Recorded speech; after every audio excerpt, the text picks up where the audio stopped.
probably most challenging in this field of expertise, I would say that dietitians don't always have a seat at the table. Nutrition research is probably one of the most, in many ways, poorly done medical and clinical medicine research sectors. Artificial intelligence and digital health and technology is going to entirely change how clinical medicine and oncology care is provided in the next decade. Don't forget to like, comment, share, and subscribe to OncoDaily on YouTube.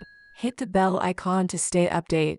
Hello everyone, and nice to meet you again to another edition of Beyond the Cancer Diagnosis Interview Series. Today is my pleasure to welcome Shelby. She's the founder and CEO of FU Cancer. Shelby, thank you very much for being with us today and accepting our invitation.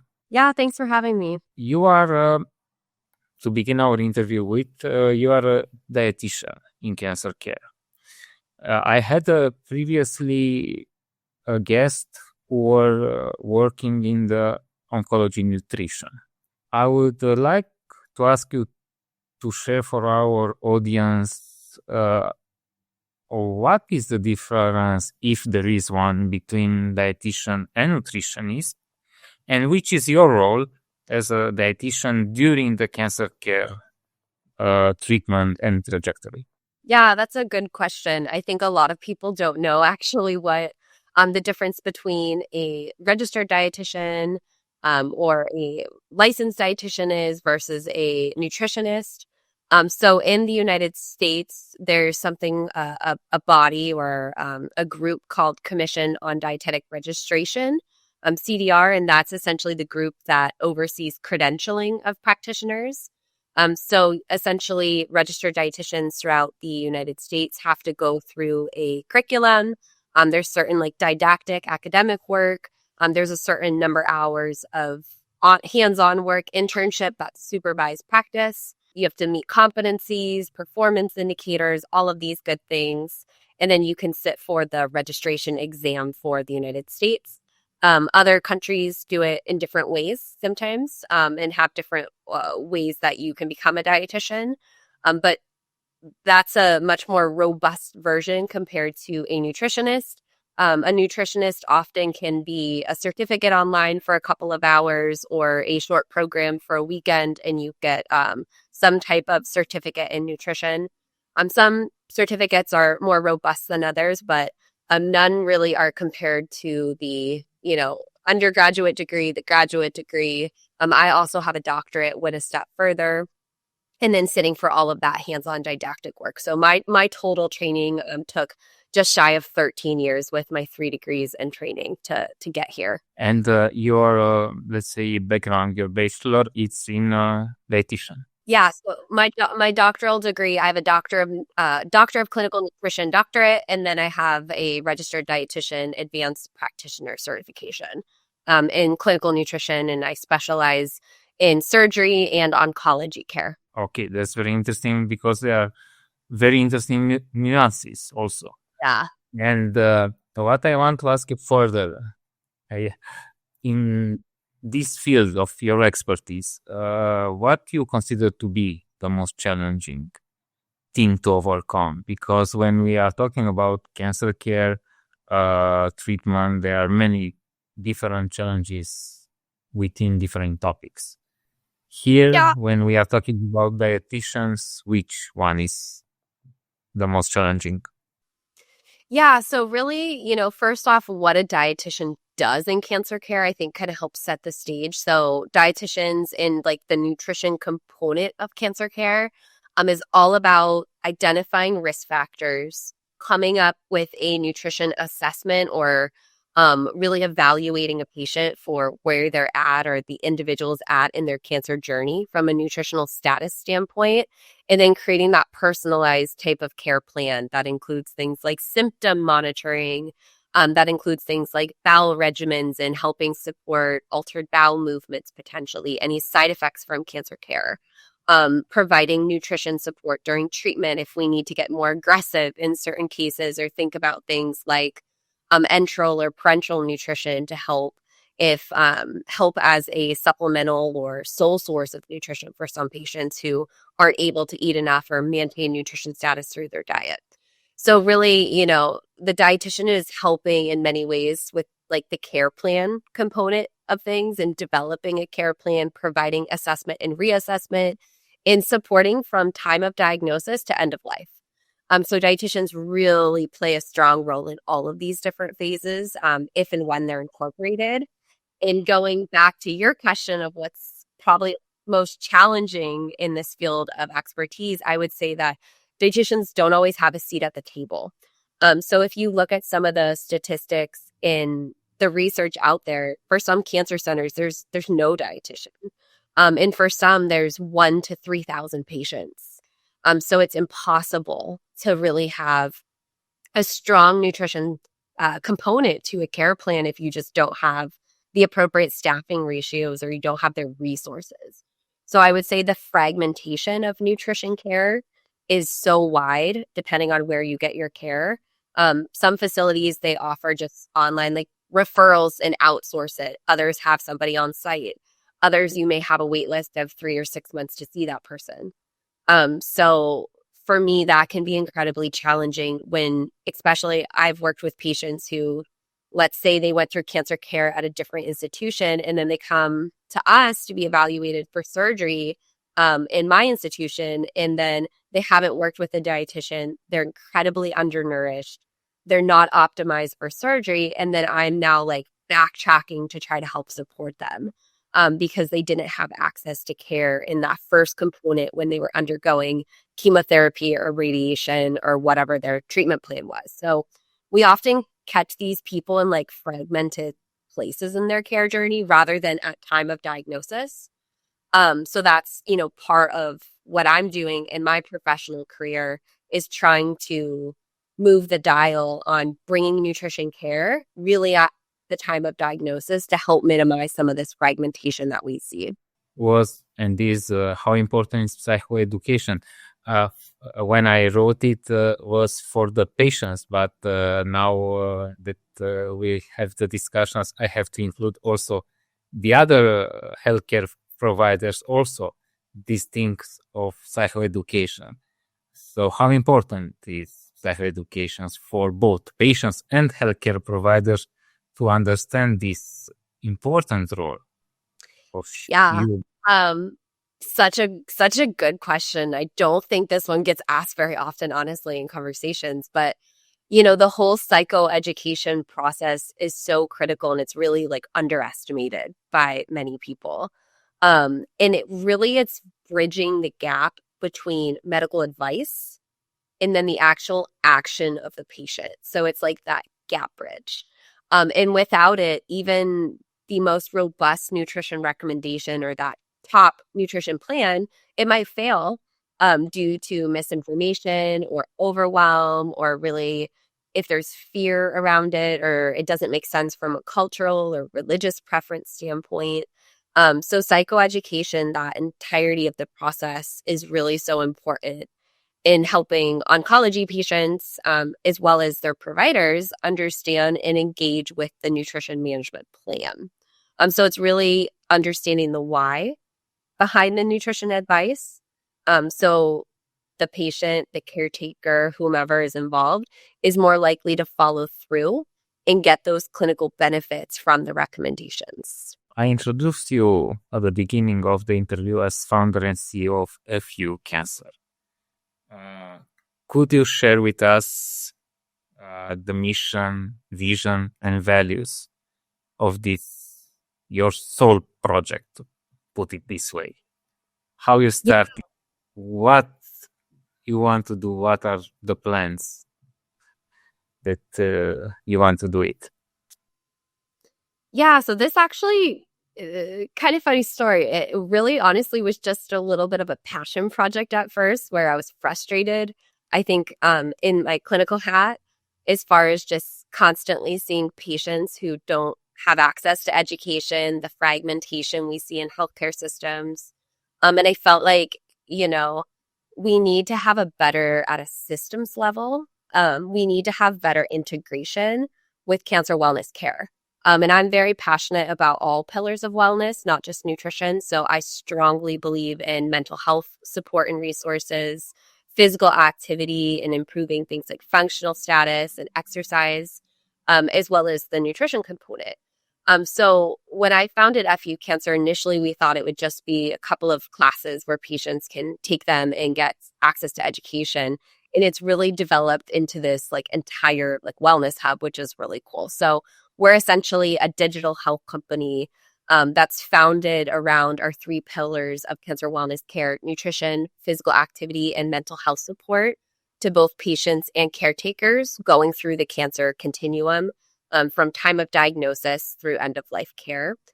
We know that, most patients in the US receive their care within the community level. So they're not at a great academic center. They're not at a place where they have tons of resources kind of at their disposal that they can use integrated. So most patients, like, you have to get a referral to a dietitian outside of, their clinic that they're seeing, or outside of their oncologist or a physical therapist or a clinical psychologist or a social worker. Like, those are not often integrated at the clinic level for most patients.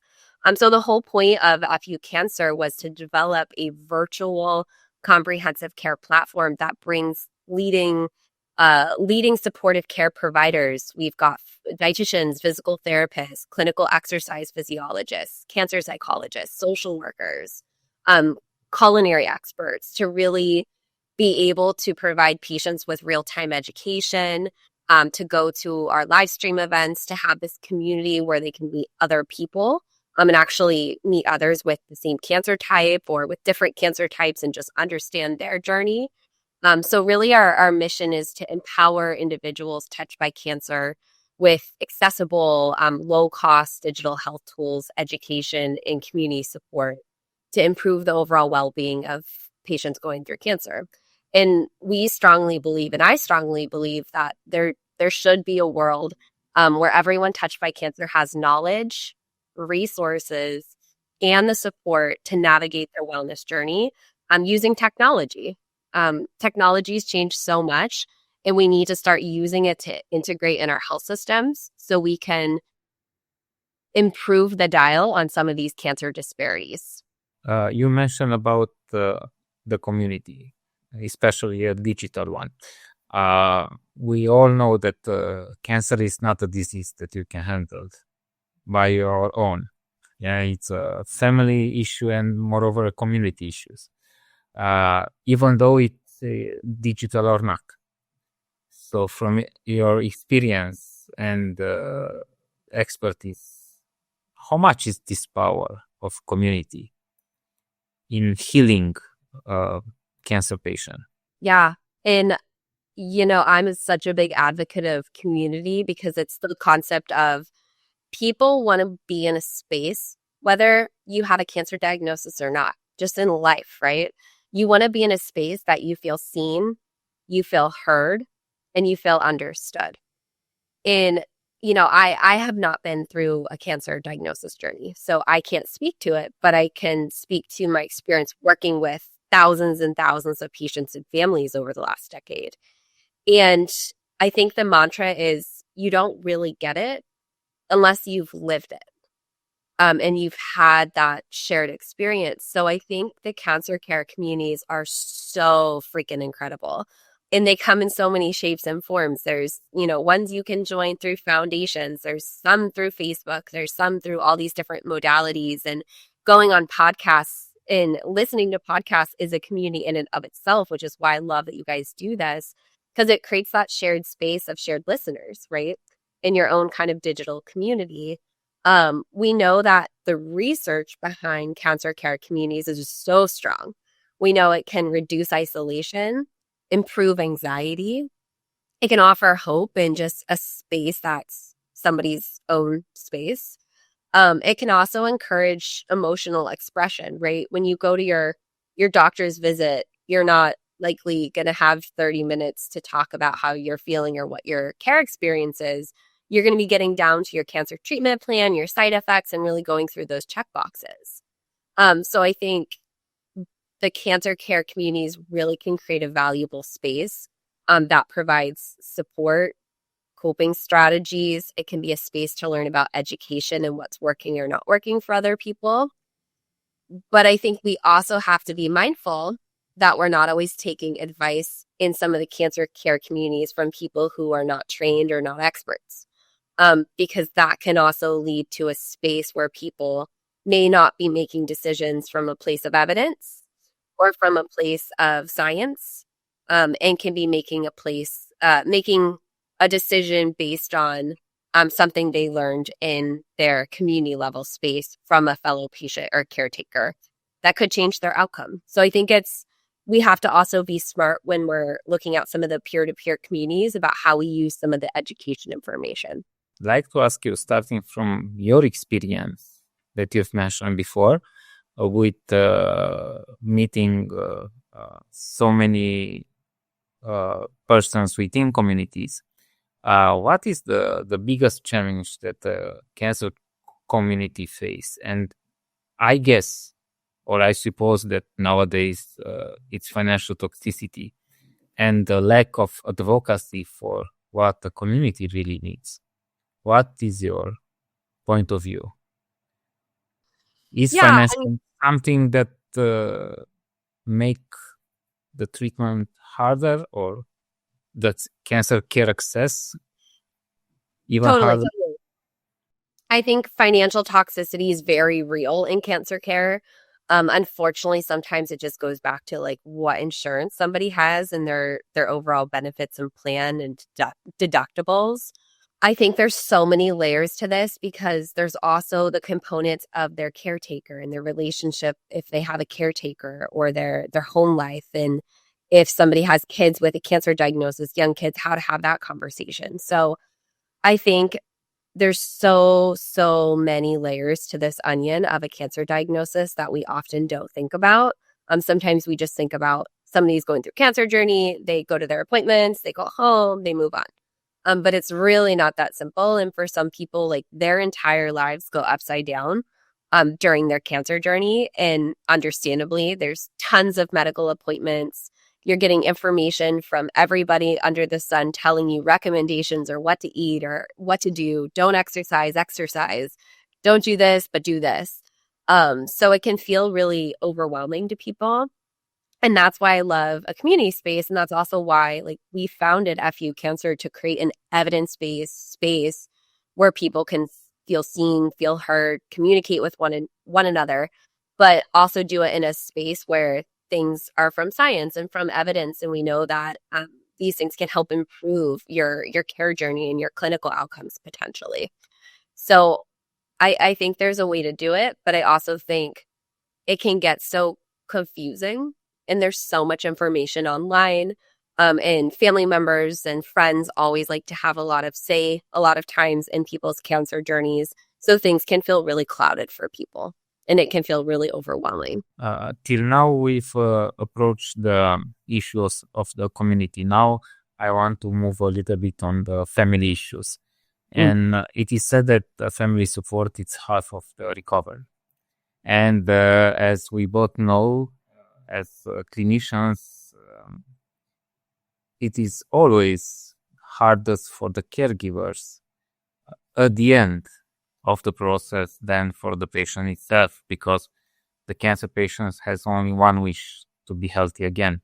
But caregivers have many different wishes or outcomes that they have to achieve. So in this regard, how important is nutrition for the caregivers? And what advice as dietitian could you give them in order to preserve their energy and enthusiasm at the end of the day? Yeah, I think the whole concept of you can't pour from an empty cup, or your car can't run on an empty tank is very consistent with how I'd answer this question. So as a caretaker, you're often still working. You're often still doing all of these things in your life. You want to maintain your own friendships, relationships, going to the gym, going to your classes that you enjoy, doing your extracurriculars, but you're also now taking care of somebody potentially almost as like a full-time role. So it is so important for caretakers to manage and maintain their own health, because caretaker burnout is so, so real. And when the caretakers are burning out, they're not eating well, they're not fueling their bodies, they're skipping things that give them joy, or they stop exercising because they're so busy. That can impact their own health. And if they already have chronic diseases or they're already at risk of developing chronic diseases, those things can get worse for them, or those things can progress for the caretakers. And then they're not able to caretake as well because they're tired, they're burnt out, they're not sleeping well, they're run down, they're not eating well. So it's important to have a fueling plan in place. Convenience foods can be incredibly helpful for busy caretakers who are on the road. They need to run to appointments. They're trying to work, in the offices, or they're trying to take their meetings on the road, bringing things like smoothies, bringing things like protein drinks, bringing grab and go bars, having nutritious fruits, grab and go fruits and nuts and trail mixes. All of these, very portable types of foods can be incredibly helpful. I would encourage all my caretakers out there, if you know you're skipping meals each day, if you know you're chronically tired and fatigued, you're underhydrated, we've got to come up with a plan that's going to help fuel your body, because that's going to allow you to be a better version of you. So look at your hydration plan each day. Is there areas of opportunity? Are you skipping half of the day of hydrating and only chugging water in part of the day? So looking at how do we space that out? Same thing with food. Are we having a nutritious, balanced type of plan each day? Or are we skipping meals most of the day and we're so ravenous and hungry and tired at night, we eat a huge meal before bedtime and then we don't sleep well? So these are things we have to really think about. You're just as important as anyone else, and your health plays a key role in the support that you're able to provide as a caretaker. So prioritizing your meals with good protein, good energy, good color, good fruits and veggies, nuts and seeds, these anti-inflammatory types of foods. It doesn't need to be complicated. So some caretakers, they want to prepare like the most nutritious, beautiful looking plates. Keep it simple. Sometimes just, batch cooking meals, freezing portions, sometimes even using like ready to go meals and adding veggies to them can be incredibly helpful to like boost the nutrition content, vitamins and minerals. Doing things like rotisserie chickens, frozen veggies, pre-cut fruits, these easy, simple ways that reduce cooking and prep time, but also allow to still bring in the health benefits from the food for both you as well as potentially the person that you're caring for. So having strategies in place, I think, can support a caretaker to maintaining their health, but also caring for their loved one in a better manner too. When dealing with caretaker and cancer patient, having a plan or a strategy sometimes is the toughest thing to do. Now, what I would like to ask you further, it's, let's say, more academic, because you are also a clinical assistant professor and you have an important academic activity. It seems that nowadays there are some debates within psycho-oncology fields that we don't need more research. So this answer that when we have to start something, we can't start because we need more research. This was like a sentence that all the time it was, let's start something. No, we don't. We need more research.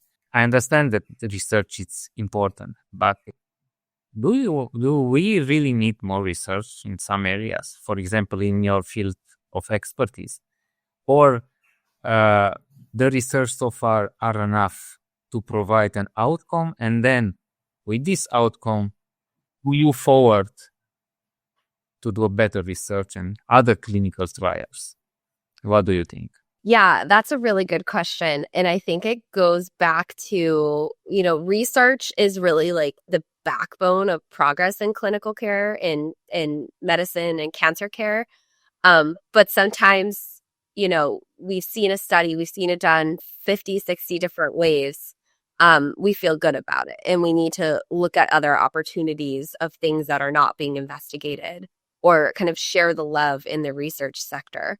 You'd actually probably be surprised. Nutrition research is probably one of the most, in many ways, poorly done medical and clinical medicine research sectors because there's such little funding for nutrition research.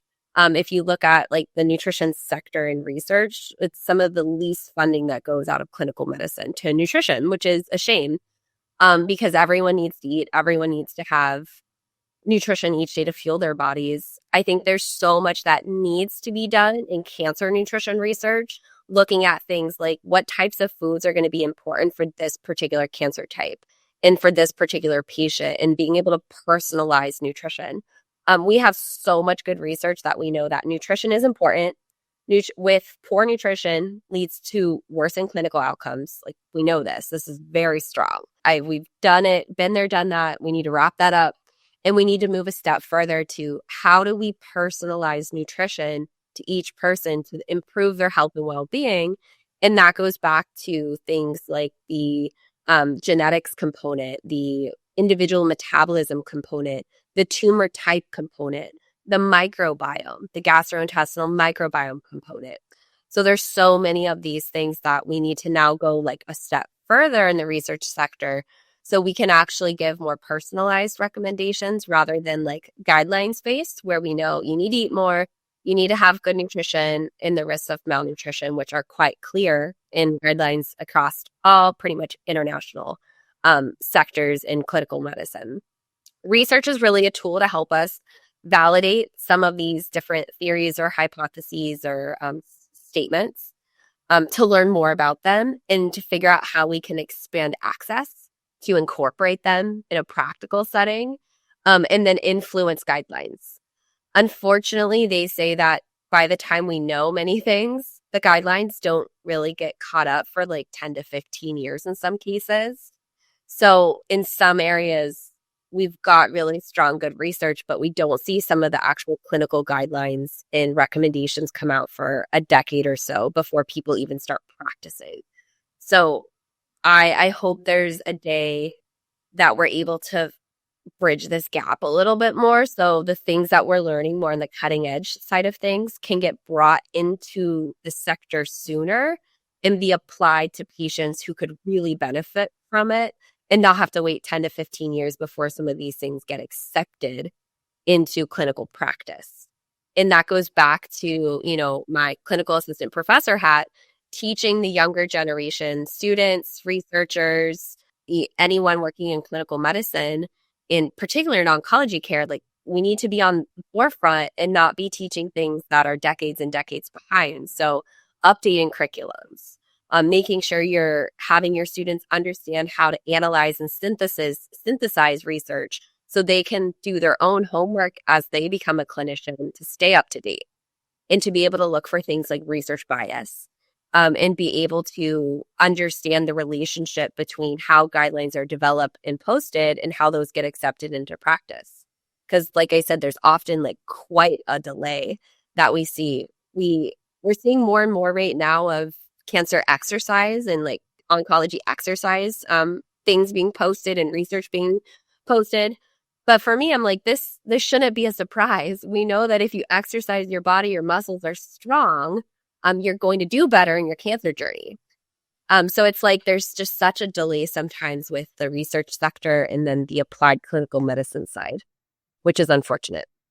Since we don't have much time, I will ask you to briefly answer to my last question. In addition to what you've just said, it's artificial intelligence instruments something that can reduce this gap?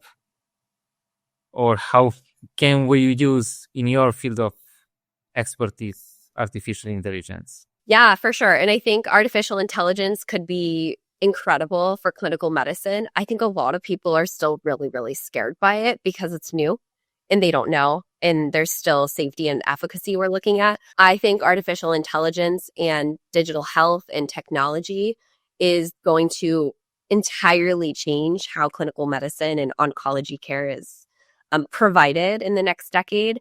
But I think providers need to put their guard down a little bit and work with it and have a say in how it's developed and make sure that we do it in a way that promotes best practice. Because if clinicians aren't involved in that space of development of the technology and of the artificial intelligence, somebody else is going to be. And it may not look the way that we want it to as clinicians. So I'm a big advocate, like, we need to be in these hot topic spaces and be creating and being on the forefront of it so we can influence it. So it's done in a way that stays evidence-based, works for our patients, and supports their health and well-being. I think technology has the ability to help triage patients, to help provide care and education and knowledge and resources in ways we've never been able to do before, and help personalize some of the care journey plans and help clinicians work more efficiently. You shouldn't have to go to PubMed and search for like 50 papers anymore. That's not a good use of your time. There's programs and AI programs that can help you synthesize research and come up with things that you can then pull and read through yourself. So I think we need to stay a little bit more adaptable in healthcare and as clinicians and be a little more fluid than being like caught in our ways that we did 20 years ago from a research standpoint and from a patient care standpoint, because things are evolving so fast right now. As clinicians and researchers, need to stay on board. Which is today valid, tomorrow might not be, and so on and so forth. Shelby, thank you very much for being with us today. Thank you very much for all your information that you've shared with us. Good luck further. Good luck with your project. Good luck with your academics. And hopefully we'll see each other once or next time. Thank you very much. Thank you for having me. Take care.